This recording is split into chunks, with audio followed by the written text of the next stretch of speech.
ಈಗ ಸುದ್ದಿಗಳನ್ನು ವಿವರವಾಗಿ ನೋಡ್ತಾ ಹೋಗೋಣ. ಸಾರಿಗೆ ನೌಕರರ ದಿಢೀರ್ ಪ್ರತಿಭಟನೆಯಿಂದ ಸರ್ಕಾರಿ ಬಸ್ಗಳೇ ಓಡಾಡುವುದಿಲ್ವಾ, ನಾಳೆಯಿಂದ ಬಸ್ಗಳು ಸಿಗೋದಿಲ್ವಾ ಅನ್ನುವಂಥ ಆತಂಕ ಸಹಜವಾಗಿಯೇ ಮೂಡಿತ್ತು. ಆದರೆ ಮುಷ್ಕರದಿಂದ ಸಾರಿಗೆ ನೌಕರರು ಹಿಂದೆ ಸರಿಯುವಂತೆ ನೋಡಿಕೊಳ್ಳುವುದರಲ್ಲಿ ರಾಜ್ಯ ಸರ್ಕಾರ ಬಹುತೇಕ ಯಶಸ್ವಿಯಾಗಿದೆ. ನೌಕರರ ಬೇಡಿಕೆ ಪ್ರಕಾರ 38 ತಿಂಗಳ ಬಾಕಿ ವೇತನವನ್ನು ಕೊಡಬೇಕು. ಆದರೆ ಸರ್ಕಾರ 26 ತಿಂಗಳ ಬಾಕಿ ವೇತನವನ್ನು ಕೊಡೋದಕ್ಕೆ ಒಪ್ಪಿಗೆಯನ್ನು ಸೂಚಿಸಿದೆ. ಹಾಗಿದ್ರೂ ತಮ್ಮ ಬೇಡಿಕೆಗೆ ತಕ್ಕಂತೆ 38 ತಿಂಗಳ ಹಿಂಬಾಕಿ ಮತ್ತು ವೇತನ ಪರಿಷ್ಕರಣೆಯನ್ನು ಮಾಡದೇ ಇದ್ದರೆ ಮತ್ತೆ 10 ದಿನಗಳ ನಂತರ ಹೋರಾಟವನ್ನು ಕೈಗೆತ್ತಿಕೊಳ್ಳುವುದಾಗಿ ಸಾರಿಗೆ ನೌಕರರು ಎಚ್ಚರಿಕೆಯನ್ನು ನೀಡಿದ್ದಾರೆ. ಇದರ ನಡುವೆ ಮುಷ್ಕರ ಹಿಂಪಡಿತಾ ಇದ್ದಂತೆಯೇ ಸಾರಿಗೆ ನೌಕರರ ಸಂಘದವರ ನಡುವೆಯೇ ಒಂದಿಷ್ಟು ಗೊಂದಲ, ಗದ್ದಲ ಎಲ್ಲವೂ ಕೂಡ ನಡೆದಿದೆ.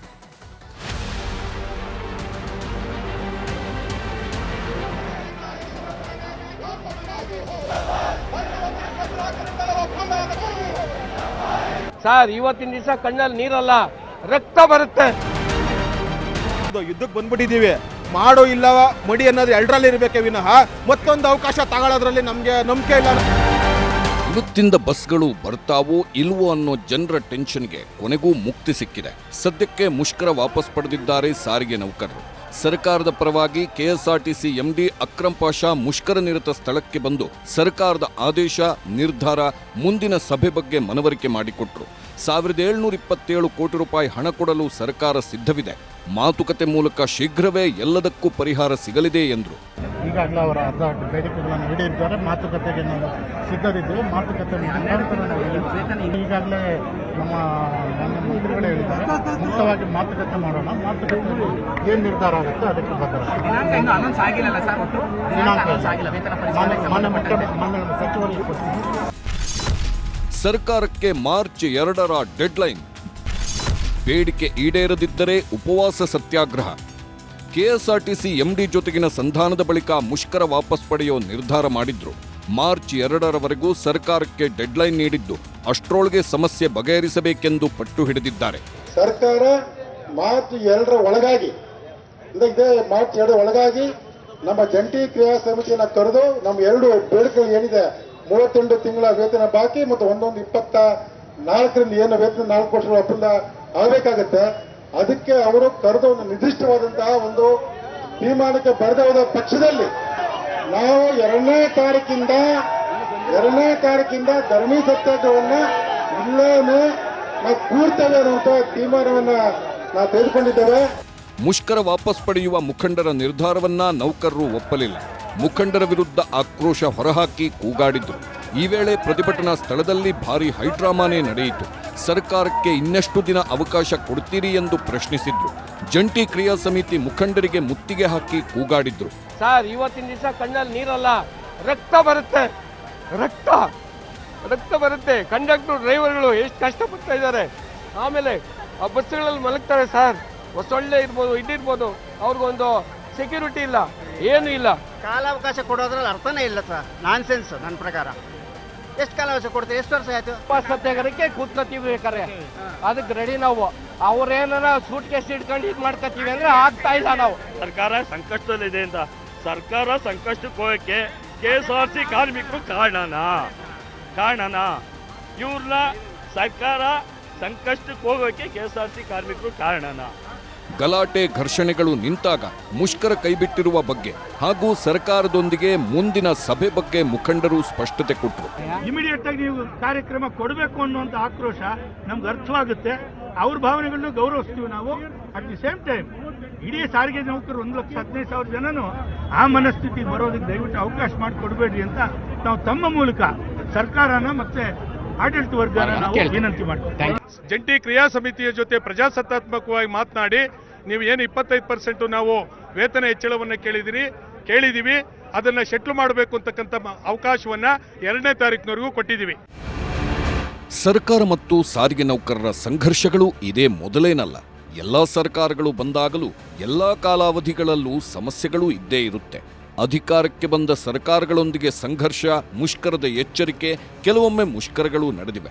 ಈ ಬಾರಿಯೂ ಕೂಡ ಸರ್ಕಾರ ಹಾಗೂ ಸಾರಿಗೆ ನೌಕರರ ಜಟಾಪಟಿ ಜೋರಾಗೇ ಇತ್ತು.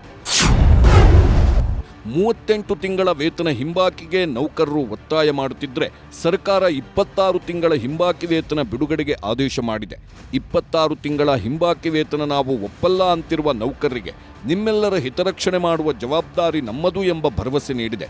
2024ರ ಜನವರಿ 1ರಿಂದ ಹೊಸ ವೇತನ ಪರಿಷ್ಕರಣೆಗೆ ಆಗ್ರಹಿಸಿದ್ರೆ 2025ರ ಏಪ್ರಿಲ್ 1ರಿಂದ ಹೊಸ ವೇತನ ಪರಿಷ್ಕರಣೆ ಮಾಡುತ್ತೇವೆ ಎಂದಿದೆ ಸರ್ಕಾರ.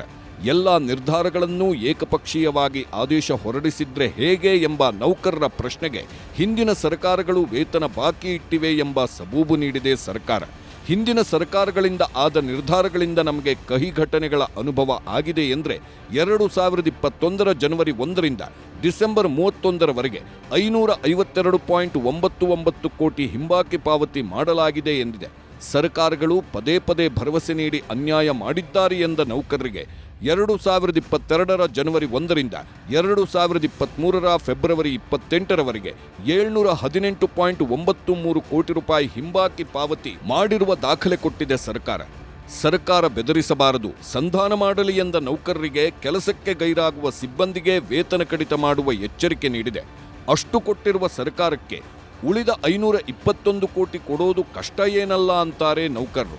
ಅದಕ್ಕೆ ಸ್ಪಷ್ಟತೆ ನೀಡಿರುವ ಸರ್ಕಾರ 2025 ಏಪ್ರಿಲ್ 1ರಿಂದ ಅನ್ವಯ ಆಗುವಂತೆ ಮೂಲ ವೇತನ ಹೆಚ್ಚಳ ಮಾಡುವುದಾಗಿ ಹೇಳಿದೆ.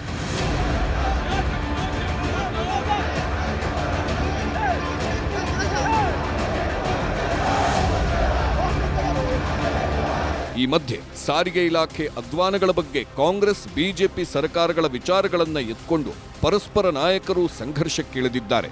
ನಮ್ಮಿಂದ ಅಲ್ಲ ನಿಮ್ಮಿಂದಲೇ ಸಮಸ್ಯೆ ಅಂತ ನಾಯಕರು ಕಚ್ಚಾಡಿಕೊಂಡಿದ್ದಾರೆ. ನೇಮಕಾತಿ, ಬಡ್ತಿ, ವೇತನ ಪರಿಷ್ಕರಣೆ, ನೌಕರ ಸ್ನೇಹಿ ವರ್ಗಾವಣೆ ವಿಚಾರದಲ್ಲಿ ರಂಪಾಟ ಆಗಿದೆ. ವೇತನ ಪರಿಷ್ಕರಣೆ ಮಾಡದ ಬಿಜೆಪಿ ಸರ್ಕಾರದ ವಿರುದ್ಧ ಸಾರಿಗೆ ಸಚಿವರು ಆರೋಪ ಮಾಡಿದ್ರೆ ಸರ್ಕಾರ ದಿವಾಳಿ ಆಗಿರೋದ್ರಿಂದಲೇ ನೌಕರರಿಗೆ ಸಂಬಳ ಕೊಡ್ತಿಲ್ಲ ಎಂದು ಬಿಜೆಪಿ ತಿರುಗೇಟು ಕೊಟ್ಟಿದೆ. 2020ರಲ್ಲಿ ಆಗಿದ್ದಂಥ ಬಿಜೆಪಿ ಸರ್ಕಾರ, ಯಡಿಯೂರಪ್ಪನವರು ಚೀಫ್ ಮಿನಿಸ್ಟರ್ ಆಗಿದ್ದರು. ಆಗ ಮಾಡಬೇಕಾಗಿತ್ತು, ಅವ್ರು ಮಾಡಲಿಲ್ಲ. ಆಮೇಲೆ 2023ರಲ್ಲಿ ಬೊಮ್ಮಾಯಿ ಅವರು ಚೀಫ್ ಮಿನಿಸ್ಟರ್ ಆಗಿದ್ದಾಗ ಚುನಾವಣೆಗೆ ಮುಂಚೆ 15% ಜಾಸ್ತಿ ಮಾಡ್ತೀವಿ ಅಂತೇಳಿ ಆದೇಶ ಏನು ಮಾಡಿದ್ರು, ಪ್ರಾಸ್ಪೆಕ್ಟಿವ್ ಮಾಡಿಬಿಟ್ರು. ಲಾಭದಲ್ಲಿದ್ದಂಥ ಸಂಸ್ಥೆಯನ್ನು ಲಾಸ್ ಮಾಡಿದವ್ರು ನೀವು. ಕೋವಿಡ್ ಸಂದರ್ಭದಲ್ಲಿ ಇಡೀ ಪ್ರಪಂಚದಲ್ಲಿ ಲಾಸ್ ಆಗಿದೆ, ನಮ್ದೇನಲ್ಲ. ಯಡಿಯೂರಪ್ಪ ಬೊಮ್ಮಾಯಿ ಅಲ್ಲ ಅದಕ್ಕೆ ಕಾರಣ. ಇಡೀ ಪ್ರಪಂಚದಲ್ಲಿರುವಂಥ ಎಲ್ಲ ಸಾರಿಗೆ ಸಂಸ್ಥೆಗಳು ಲಾಸ್ ಆಗಿದೆ. ಹೀಗೆಲ್ಲ ಮುಷ್ಕರದ ಜಂಜಾಟಗಳ ಮಧ್ಯೆಯೂ ಸಾರಿಗೆ ಬಸ್ಗಳು ರಾಜ್ಯದ ಎಲ್ಲಾ ಕಡೆಯೂ ನಿಂತಿರಲಿಲ್ಲ. ಮೈಸೂರಿನ ಸಬರ್ಬನ್ ಬಸ್ ನಿಲ್ದಾಣದಿಂದ ರಾಜ್ಯದ ವಿವಿಧ ಜಿಲ್ಲೆಗಳಿಗೆ ಎಂದಿನಂತೆ ಬಸ್ ಸಂಚಾರ ಇತ್ತು. ಬೆಳಗಾವಿಯಲ್ಲೂ ಸಾರಿಗೆ ನೌಕರರು ಪ್ರತಿಭಟನೆ ನಡೆಸುತ್ತಿದ್ದರೂ ಸಂಚಾರದ ಮೇಲೆ ಯಾವುದೇ ಪರಿಣಾಮ ಬೀರಲಿಲ್ಲ. ಕಲಬುರಗಿ ನಗರದಲ್ಲೂ ಬಸ್ಗಳ ಸಂಚಾರಕ್ಕೆ ಯಾವುದೇ ತೊಂದರೆ ಆಗಲಿಲ್ಲ.